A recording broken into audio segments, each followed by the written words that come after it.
మీ హృదయం దగ్గర మీరు చేయి పెట్టుకోండి. పెట్టుకుని యేసయ్య నా హృదయంలో నిజంగా పుట్టాడా?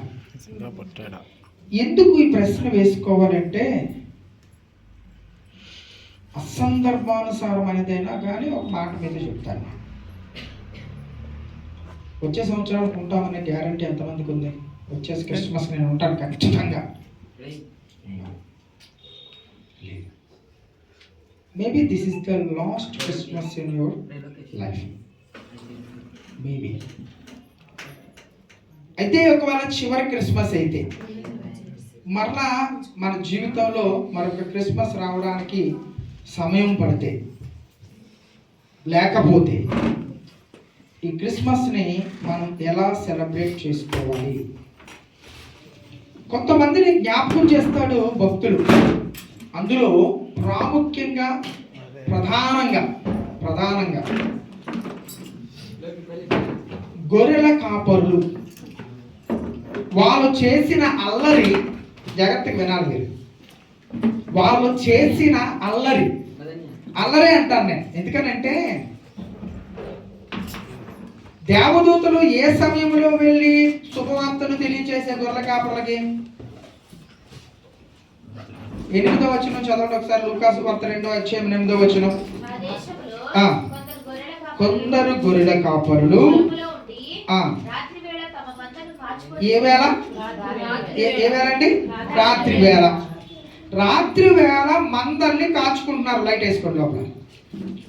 రాత్రి వేళ తెల్లారి లేచి 9:30కో 10 గంటలకో పండగ రోజు తాయితీగా 2-3 పాటలు విని, క్రిస్మస్కి మరి వింటాం కదా, మిగతా రోజులన్నీ సోమవారం నుంచి శనివారం వరకు గానా భజన. ఆదివారం మాత్రం భక్తులం కదా, క్రిస్మస్ రోజు ఇంకా భక్తులం కదా. కాబట్టి ఏం చేస్తామంటే యేసు ప్రభు యొక్క సందేశం ఎక్కడైతే కనపడుతుందో, స్టార్ కనపడ్డా లేకపోతే ఇలాంటి బెలూన్స్ కనపడ్డా ఆ పాట వెంటనే ఒకేసి 2-3 పాటలు విని తాయితీగా ఎదురు చేసుకుని, మన చర్చే ఏమండి, మనమే కాబట్టి పర్లేదు అనుకుని చాలా తాయితీగా దేవుని దగ్గరికి వస్తాము. రాత్రి నేను చెప్పాను 11 గంటలకి ఖచ్చితంగా అన్నాను.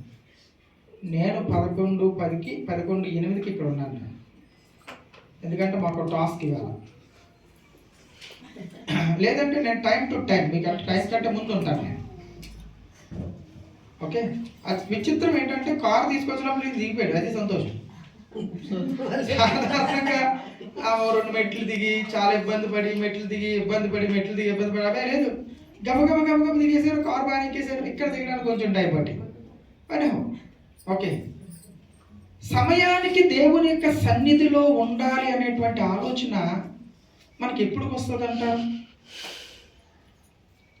గొర్రెల కాపరులు రాత్రి 8 గంటలకో 10 గంటలకో 12 గంటలకో విన్నారు అనుకుందాం. ఎప్పుడు వెళ్ళారు? ఆ బాలుని చూడడానికి ఏ సమయంలో వెళ్ళారు? అదే లేకపోతే తర్వాత రోజు ఉదయం బ్రేక్ఫాస్ట్ చేసి గొర్రెలన్నింటినీ పంపించి పిల్లలకి తలకాయ నూనె రాసి జల్లేసి పంపించి అరే కానీ రా పని లేదు ఈవేళ కాబట్టి 1 గంటకు 2 గంటలకు కొంచెం అన్నం తినేసి వెళ్దాం అనుకున్నారా? గొర్రెల కాపర్లు ఎందుకు జ్ఞాపకం చేసుకోవాలి అంటే వారిలో ఉన్నటువంటి ఆసక్తి. ఎస్, రాత్రి వేళ కాచుకుంటున్నారా, మేపుకుంటున్నారా? కాచుకుంటున్నారు. అంటే దెయ్యాల నుంచి, క్రూర మృగాల నుంచి, వాటన్నిటి నుంచి కాపాడుకోవడానికి 4 గుంపులుగా 5 గుంపులుగా అయిపోయి మధ్యలో మందను పెట్టుకుని మేపుకుంటూ కాచుకుంటూ ఉంటే దేవదూత వచ్చింది చెప్పింది, భయపడ్డారు, అన్నీ పక్కన పెడతారు అయ్యారు చెప్పినట్టు. కానీ ఆ రాత్రి ఆ మందల్ని అక్కడ వదిలేసి వెళ్ళిపోయారు. ఎందుకో తెలుసా? దేవదూత ఏమని చెప్పింది? ఈరోజు నేను పెట్టిన మాట ఏమండి? దావీదు పట్టణమందు నేడు రక్షకుడు మీ కొరకు పుట్టి ఉన్నాడు. దేవునికి స్తోత్రం చెల్లిద్దాం. హల్లెలూయా. రక్షకుడు పుట్టాడు, రక్షకుడు మా కోసం వచ్చాడు అని తెలియగానే ఆలస్యం ఎందుకు ఉంటుందండి? మనకున్నంత ఏమంటారు దాన్ని, పనులు అవన్నీ వాళ్ళకి లేవు. మిగతా ఆలోచన ఏమీ లేదు. ఒకటే ఆలోచన ఏంటో తెలుసా? వెళ్ళాలి, చూసేయాలి. ఏమండి ఇప్పుడు జ్ఞానుల కంటే చొక్కొచ్చి ఆ ఇంటి మీద ఆగింది కనుక నాకు తెలిసిపోయిందండి. మరి గొర్రెల కాపర్లకి ఏమైంది? గొర్రెల కాపర్లకి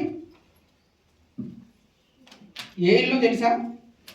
ఒక ఒక ఒక ఆనవాలు చెప్పాడు అంతే దేవదూత. ఏమని? ఏ శిశువు బొత్తి గొడ్డలతో చుట్టబడి పశువుల తొట్టెలో పరుండ పెట్టబడతాడో ఆయనే మీ కోసం వచ్చిన రక్షకుడు.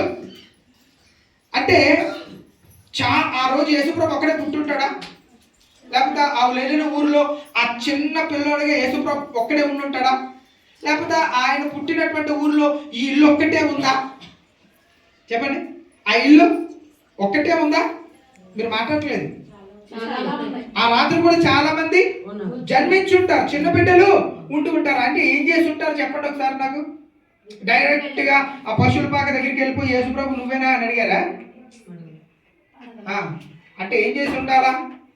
ఆ రాత్రి ఎన్ని ఇళ్ళ తలుపులు కొట్టేసి ఉంటారు, ఎంత మందిని లేపేసి ఉంటారో. ఇళ్ళలో ఎలా ఉంటారు వాళ్ళు? కోలాహలంగా, సంతోషంతో.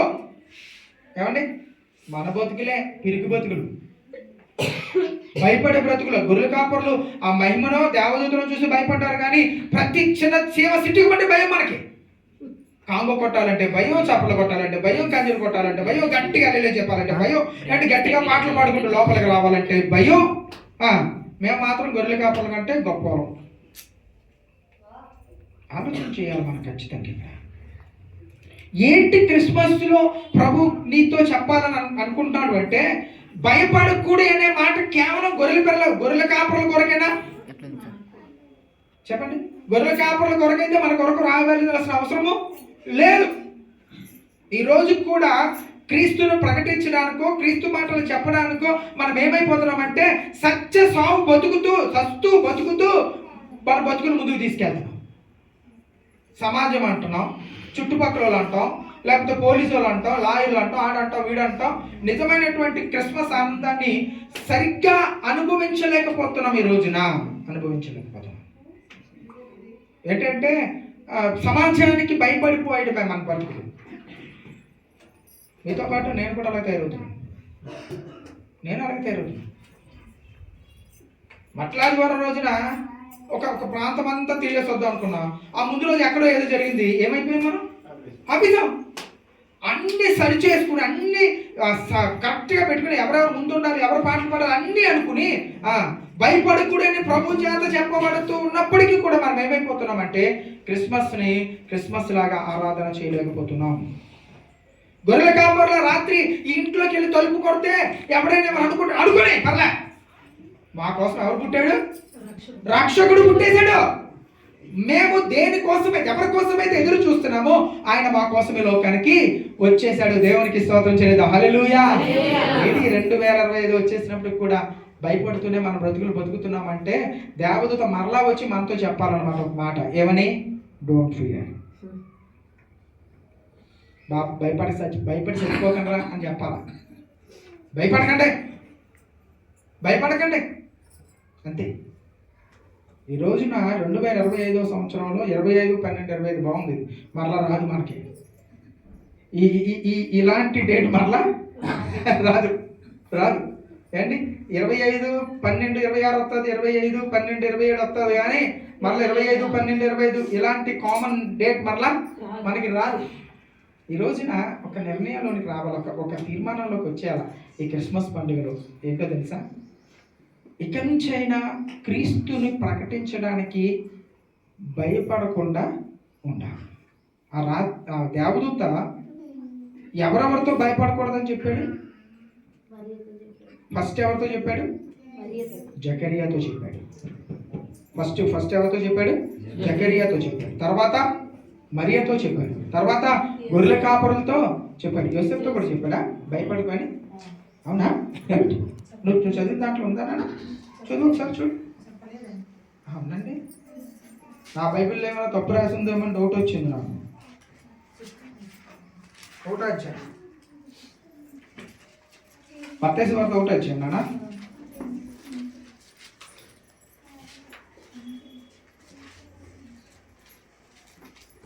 భయపడకూడదని చెప్పలే. దేనికి భయపడద్దు అన్నాడు? చేర్చుకోవడానికి భయపడద్దు అన్నాడు.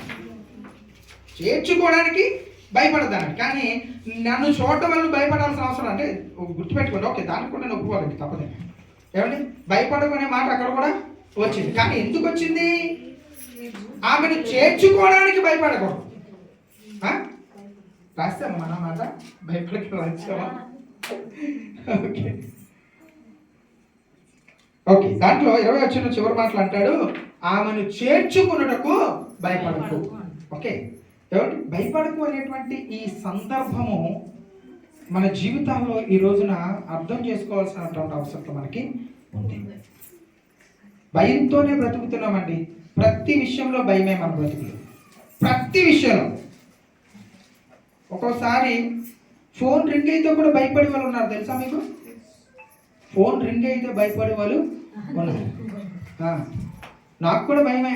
ఒక్కొక్క నెంబర్ వస్తూ ఉంటే నేను ఆ నెంబర్ చూడగానే నాకు 100 డిగ్రీలు 130 డిగ్రీలు జ్వరం వచ్చేది ఉంటుంది నాకు.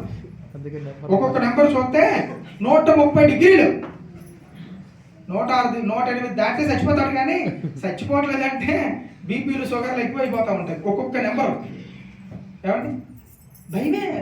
ఫోన్ ఎత్తాలన్నా భయమే. ఏంటి, మహా అయితే అడిగి నాకు మధ్యలో 10 రూపాయలు 15 రూపాయలు 100 రూపాయలు 200 ఉంటాయి, అంతే తేడా, అంతకుమించి ఏముండదు. ఆ 200 కూడా భయపడేటువంటి దినాలు ఉంటాయి. ఇప్పుడు నాకు ఫోన్ వచ్చింది, ఎత్తాలంటే ఆలోచించాను నేను.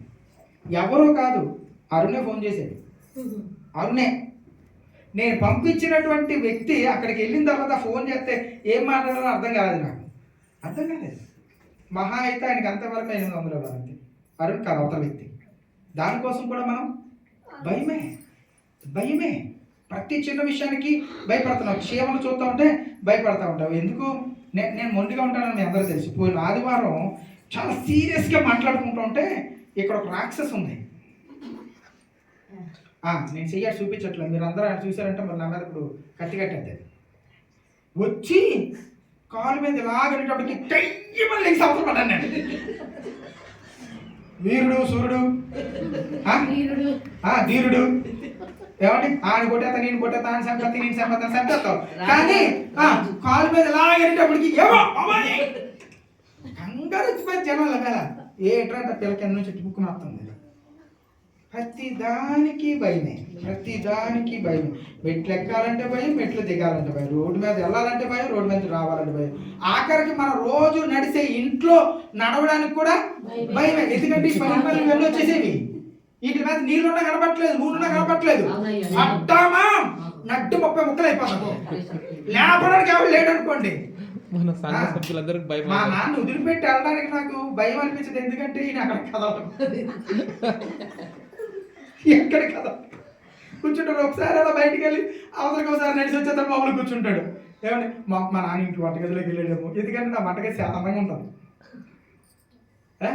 జారిపోయి బయట ఆ భయం లేదు, ఆ భయం లేదు. నాకు భయం వల్ల నాకు భయం. ఎందుకంటే ఈయన ఏ మంచినీళ్ళు తీసుకుంటున్నప్పుడు పొరపాటున చెయ్యలిగి నీళ్ళు పడిపోయినట్టు ఆయన చూసుకోలేదు అనుకోండి. నేనేమో మన గుడ్డె తెలిసి ఇలాంటే కదా మన అంతనా, మన కిందను చూడాలి, అక్కడ నీళ్ళు ఉంటాయో లేదు, పడిపోయి దెబ్బతగిలిన తర్వాత మన నీళ్ళు ఉన్నాయని తెలుస్తుంది.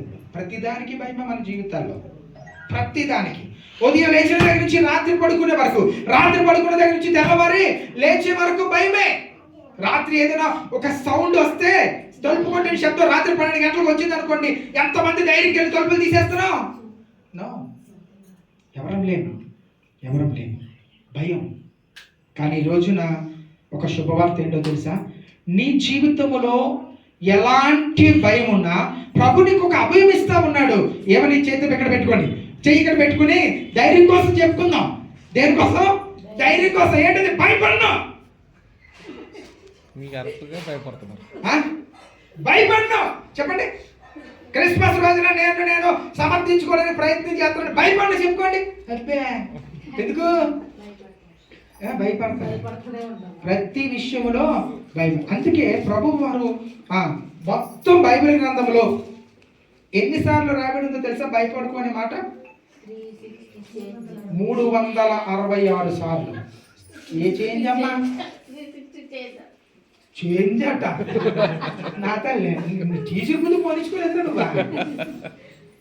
366 పర్యాయాలు. అంటే సంవత్సరానికి ఎన్ని రోజులు? లీప్ సంవత్సరంలో కూడా 366 దినాలు.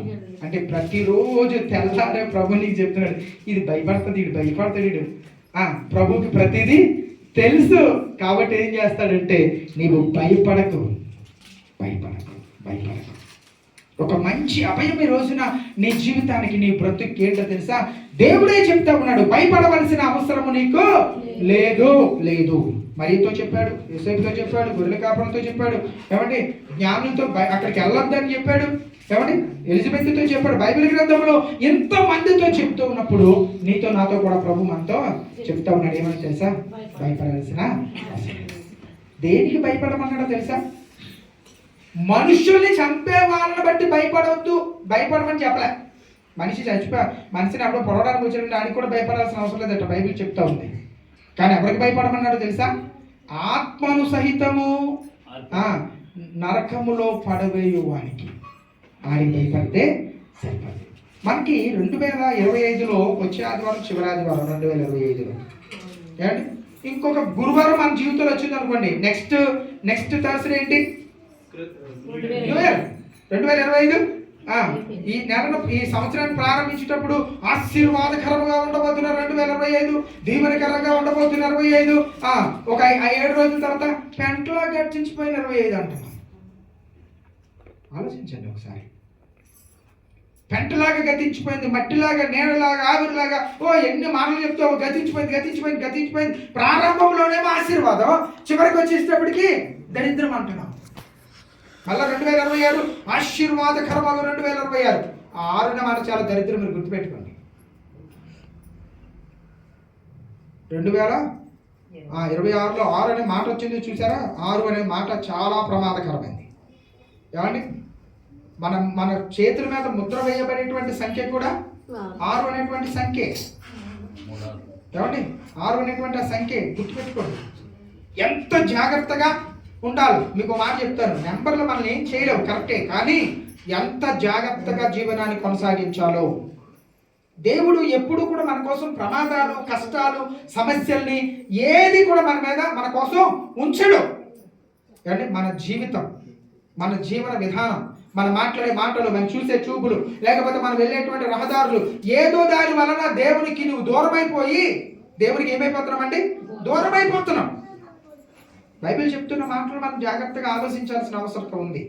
ప్రతి విషయాన్ని కూడా చాలా జాగ్రత్తగా మనము ఆలోచన చేయాలి. ప్రతి క్షణము దేవుని దగ్గర మనము మన చేతుల్ని దేవునికి ఇచ్చి దేవునితో ఒక మాట చెప్పాలి. ఏంటంటే, ప్రభువా నీ చేతిని పట్టుకునే అవకాశం నాకు ఇవ్వు అని అడగకూడదు. ఏమని అడగాలో తెలుసా? నా చేతిని నువ్వు పట్టుకో. దేవునికి స్తోత్రం, హల్లెలూయా. 2 విషయాలు చాలా తేడా. మనము దేవుని చేతిని పట్టుకున్నాం అనుకోండి, మన ఇష్టం వచ్చినప్పుడు వదిలేస్తాం. అదే దేవుడు మన చేతి పట్టుకున్నాడు అనుకోండి, ఏ పరిస్థితుల్లోనూ కూడా విడిచిపెట్టడం. దేవునికి స్తోత్రం చేద్దాం, హల్లెలూయా. 2026 కూడా నీ జీవితంలో దీవెనకరంగా ఉండాలంటే ప్రతి క్షణము ప్రభుని ఏం చేయాలండి? పట్టుకోవాలా. ప్రభు పాదాలు పట్టుకోవాలా ప్రతి దినము. నేను పెళ్ళిళ్ళు చేసినప్పుడు మాట చెప్తూ ఉంటాను. తర్వాత చాలా మంది ఇవి చెప్పేయడం మొదలెట్టారు. చాలా ప్రసంగాల్లో నేను వినడం మొదలెట్టాను. ఏంటంటే, ఒకటి, ప్రతిరోజు ఏం చేయాలా, ప్రతి వారం ఏం చేయాలా, ప్రతి నెల ఏం చేయాలి. కొత్తగా పెళ్ళైన వాళ్ళకి చెప్పేటువంటి మాటలు, కొత్తగా పెళ్ళి ఆ రోజే సంసారాన్ని, కుటుంబాన్ని మొదలు పెట్టే వారికి చెప్పేటువంటి మాటలు ఏంటో తెలుసా నేను చెప్పేవి? ఇన్ని పెళ్ళిళ్ళు నేను మొదటి నుంచి ఆ మాటలు చెప్తూనే మొదలెట్టాను. మొదటిది ఏంటో తెలుసా? ఫస్ట్ది, ప్రతిరోజు కుటుంబ ప్రార్థన చేయాలి. ఏ ప్రార్థన చేయాలి? కుటుంబ ప్రార్థన. ఏ ఇంట్లో అయితే కుటుంబ ప్రార్థన ఉంటుందో ఆ కుటుంబం దీవిస్తారండి దేవుడు. ఏమండి, నాది ఆగదండి, మా పిల్లలు దిగదండి, మా ఆవిడ దిగదండి, మా మాదే నాన్న దిగదండి, మా 10 మనుషులు కిందనండి, అందరం ప్రార్థన చేసుకుంటామండి. ఎక్కడ? ఎవడి గదిలో వాడు. కుటుంబ ప్రార్థన మనము ప్రారంభిస్తేనే ఆ కుటుంబము దీవించబడుతుంది. ఫస్ట్ వాడు. రెండోది, ప్రతి ఆదివారం ఎక్కడికి వెళ్ళాలా? ఎన్ని గంటలకు వెళ్ళాలా? దేవుని దీవెనలు ధారాళముగను వీరలపై వేగమే. తర్వాత నాకు బాబుగా వేగమే దిగిరమ్ము, దీవెన సమయానికి వెళ్తే సరిపోద్ది. తర్వాత భోజనమే, అది మంచి మాట అయిపోతుందిలే.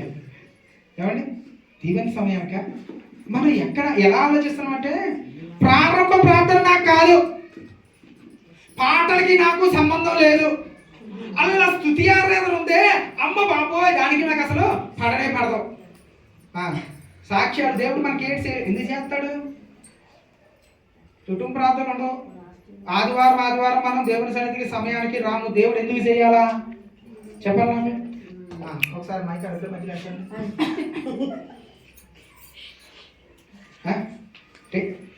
ఇక నేను మాట్లాడాను నిలబడ్డాను కనుక నేను మాట్లాడుతుంది మీరు మాట్లాడండి, నేను వింటాం.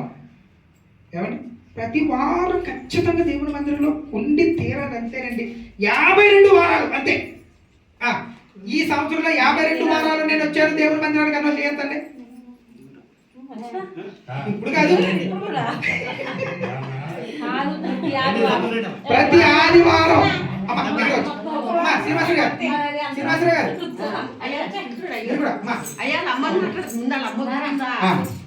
ఏమండి, ప్రతి ఆదివారం ఓకే గీత నేను అంతే. ప్రతి ఆదివారం అటెండ్ అయ్యాను. ఏంటమ్మా 30 వారాలు మానేసి ఉంటాను ఈ సంవత్సరంలో. అటెండెన్స్ చేసేయాలి. వరలక్ష్మి గారు నెక్స్ట్ అందరి పేరు వెయ్యాలండి. ఎందుకంటే అరే ఎంత లోకం అయిపోయాడో దేవుడు మనకి, ఎంత లోకం ఆలోచన చేయాలి. ప్రతి ఆదివారం దేవుని మందిరానికి వెళ్ళాలి. ఒకటోది ఏంటి, ప్రతి దినం ప్రార్థన, కుటుంబ ప్రార్థన చేయాలి. రెండోది ప్రతి ఆదివారం దేవుని మందిరానికి వెళ్ళాలి. మూడోది చాలా ప్రాముఖ్యమైనది, కొంతమందికి నచ్చనిది ఏంటది, ప్రతి నెల మనకు వచ్చే దాంట్లో దేవునికి భాగము ఇవ్వాలి. అప్పుడే దీవిస్తాడు. ఇచ్చి శోధించమన్నాడా? మనం ఇవ్వం. శోధన మాత్రం అపవాది కంటే భయంకరంగా శోధించేస్తాం దేవుడు. అపవాది కూడా అంత భయంకరంగా శోధించడు. 40 దినాల తర్వాత వచ్చి ఏమండి ఇవ్వం. ఏమండి, దేవునికి ఇవ్వాల్సింది ఇచ్చిన తర్వాతే దేవుని దగ్గర నుంచి దీవెన వస్తుంది. క్లియర్, ఇది గుర్తుపెట్టుకోండి. అప్పుడు నీకు ఒక భరోసా ఉంటుంది. నేను దేనికి భయపడాలి? ఏమండి, ఒక మంచి పాట ఉంటుంది, నేనెందుకు భయపడవలను సామాన్యులు వలెను. ఆ పాట ఎవరికైనా ఐడియా ఉందా? నేనెందుకు భయపడవలను సామాన్యుని వలెను. సామాన్యులు కాదండి, we are not a ordinary persons. మనం ఏమో సామాన్యమైన వ్యక్తులం కాదు. మనం వెనుకున్నటువంటి వాడు, మనకి రక్షణ ఇచ్చినటువంటి వాడు, మనల్ని రక్షించడానికి లోకానికి వచ్చిన వాడు సామాన్యమైన వాడు కాదండి. ఆయన పుట్టిన నుంచి చనిపోయే వరకు అన్ని ప్రత్యేకమే దేవుని జీవితంలో. అలాంటి దేవుని కలిగి ఉన్నటువంటి నువ్వు దేనికి భయపడాలా? ఏమండి, మనకు ఒక భరోసా వచ్చేయాలా? మనకు ఒక భరోసా, ఈ రోజు నేను చనిపోతే పరలోకంలో ఉంటాను అనే భరోసా వచ్చే వరకు జాగ్రత్తగా ఉంటానా? ఖచ్చితంగా మాట చెప్తున్నాను. ఆ జాగ్రత్త అనేది మన జీవితంలో మనం ఖచ్చితంగా కలిగి ఉన్నప్పుడే మన జీవితంలో సంవత్సరానికి వచ్చేటువంటి ఒక క్రిస్మస్ అనేటువంటి ఈ ఆశీర్వాదపు పండుగ, దీవెన పండుగ, రక్షణ పండుగ. ఏంటండి రక్షణ పండుగ? నేను ఇంతకుముందు చెప్పాను, క్రిస్మస్ అంటే 2 పదాల కలయిక. చాలా మంది ఏమంటారు, ఎక్కడికి వెళ్ళారంటే క్రిస్మస్ ఆరాధనకి వెళ్ళండి. అసలు క్రిస్మస్ అంటేనే ఆరాధన, దాని వెనకాల మళ్ళీ ఇంకో ఆరాధన కాదండి. క్రిస్మస్ అంటే క్రీస్తుని ఆరాధించడం. ఈ రోజున మనం ఏం చేసాం? చక్కగా అందరూ లేచిన మంచి పాటలు పాడి దేవుణ్ణి ఆరాధన చేస్తాము. ఆరాధన నీ జీవితంలో, నా జీవితంలో చిరకాలం ఉండాలంటే ప్రభుతో ఉన్నప్పుడు కూడా ప్రభు దగ్గర ఏమంటారో తెలుసా అండి? ప్రభుత్వం ఏమంటే ఒకే ఒక మాట నేను చెప్పి నేను ప్రార్థన చేస్తాను. ఏమంటాడో తెలుసా? దేవదూతలు ఆయన చుట్టూ తిరుగుతూ యెషయా గ్రంథం 9వ అధ్యాయం 1వ వచనంలో ఉంటుంది. కెరూబులు, శరాపులు, దూతలు, మహాదూతలు, ప్రధాన దూతలు వీళ్ళందరూ ఏం చేస్తారంటే గాన ప్రతిగానాలు చేస్తా ఉన్నాయి. ఏమని? పరిశుద్ధుడు. ఎవరు? యెహోవా పరిశుద్ధుడు, పరిశుద్ధుడు, పరిశుద్ధుడు. ఏమండి, ఇంకో మాట రాయబడుతుంది అక్కడ, చదువుతారు ఎవరైనా? ఒక మంచి మాట రాయబడుతుంది. యెషయా గ్రంథము 9వ అధ్యాయం 1వ వచనం, 2వ వచనం, 3వ వచనం మాటలో చదివితే యెహోవా పరిశుద్ధుడు పరిశుద్ధుడు పరిశుద్ధుడు. చదువునా 9వ అధ్యాయం 3వ వచనం నానా, 6వ అధ్యాయం 3వ వచనం, 6వ అధ్యాయము. వారు సైన్యములకు అధిపతి యెహోవా పరిశుద్ధుడు పరిశుద్ధుడు పరిశుద్ధుడు అని సర్వలోకము ఆయన మహిమతో నిండి ఉన్నది. గొర్రెల కాపులు ఎందుకు భయపడ్డారు తెలుసా? దేవదూతల యొక్క మహిమను చూచి, ఆ వెలుగుని చూచి, ఆ వెలుగు లోకమంతా నిండిందంట. ఆ వెలుగు నీలో నింపబడాలి. యేసుప్రభు లోకానికి ఎలా వచ్చాడంటే వెలుగుగా వచ్చాడు. ఆ వెలుగు నీ జీవితంలో, నా జీవితంలో ఎలా ఉండాలి? కొంచెం ముందుకు రండి అమ్మా, కొంచెం ముందుకు రండి, కొంచెం ఏమనుకోదు ఏమండి. ఆ వెలుగు నీ జీవితంలో, నా జీవితంలో ప్రసరింప చేయబడాలంటే ప్రభు మీద ఆనుకోవాలి. మీ అందరికీ నా తరపున క్రిస్మస్ శుభాకాంక్షలు తెలియజేస్తున్నాను. దేవుడు మిమ్మల్ని మీ కుటుంబాన్ని దీవించును గాక. ఆమేన్. చిన్న ప్రార్థన చేద్దాం. మహాపరిశుద్ధుడు పైన మా దేవా, మహోన్నతుడా, నీ పరిశుద్ధ నామానికి వందనాలు చెల్లిస్తున్నాం. ఈ సమయమందు ప్రభా, నేను 2025వ సంవత్సరం 12వ నెల 25వ దినమున క్రిస్మస్ పండుగ దినమున ప్రభా, నీ పాద సన్నిధిలో చేరి భయపడకూడదు అనేటువంటి ఆ మాటను మేము నేను హెచ్చరించుకోవడానికి మీరు ఇచ్చిన మంచి అవకాశం బట్టి వందనాలు చెల్లిస్తున్నాం. చేయన మమ్మల్ని అందరినీ మీరు దీవించండి. నీ రాజ్యవర్తులు పాడుకోండి. విన్న మాటలు మా హృదయాలు 30 అరదంతులుగా 100 ఫలింపు చేయండి. ఆ వాక్యాన్ని బట్టి మమ్మల్ని మేము సరి చేసుకుని ఈ లోకంలో నీ కొరకు జీవించగలిగే స్థితిని మా కొరకు మీరు దయచేయండి. నేను ఆ వాక్యాన్ని బట్టి మేము ఈ లోకంలో ఎలా నడవాలో, ఎలా మాట్లాడాలో, ఎలా ప్రవర్తించాలో, నేను అనేకులకు ఎలా చూపించాలో మేము నేర్చుకుని జీవించడానికి మీ కృపను దయచేయండి. మహిమ ఘనత ప్రభావాలు కలుగుడు నీకే వాటి అన్నిటి నడిపిస్తూ యేసు పరిశుద్ధ నామమున అడుగుచున్నాము తండ్రి. ఆమేన్.